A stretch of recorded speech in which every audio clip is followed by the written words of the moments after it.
Sir O'Carlson here to quickly mention how utterly ludicrous it is to claim to be hunting down nutso-Nazis while being on very close cordial terms with a very openly non-closeted Nazi sympathizer Donald J. Trump, who just yesterday once yet again quoted his much-worshipped master of penmanship.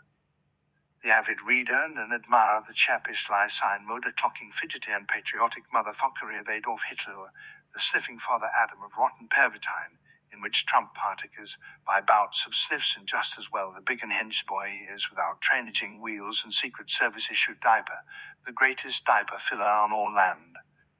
Trump, the tricky tramp, huffs and puffs to the point his left sinus had to be surgically operated in order to hide his obvious drug use of powdered type of uppity, white-coated pills also known as Nazi pervitine, or just your run-of-the-mill uppers from my mate Tony around the corner shop.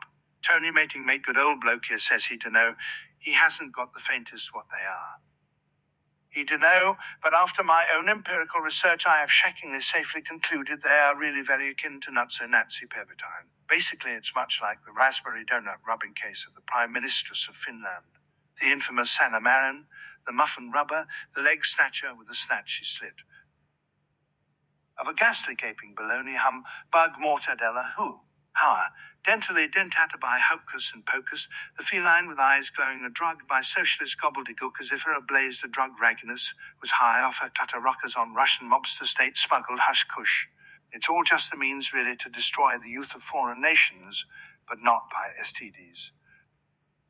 And this is achieved by your pharmaceuticals so that it's easier to claim we had to come over the border to bullet-wise pacify the Nazis con mucho fascismo high on drugs, certainly not purely on potato spirits, like any good patriotic Russian since the invention of monopoly on good old John barley corn, by the coilless coilos of tyrannical Slavs being enslaved by their czars. They're a bunch of Putinist pudding eaters. Real men are not reared on a diet of the Putin's chocolate pudding. They are bred on blubber of whales, and octopus is fried, but unwedded tentacles and can easily. This is achieved.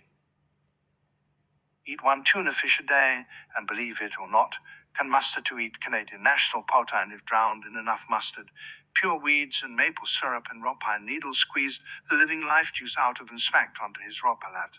Not that is a man, unlike the evil midget and his rather sizable blob of an adopted pet president.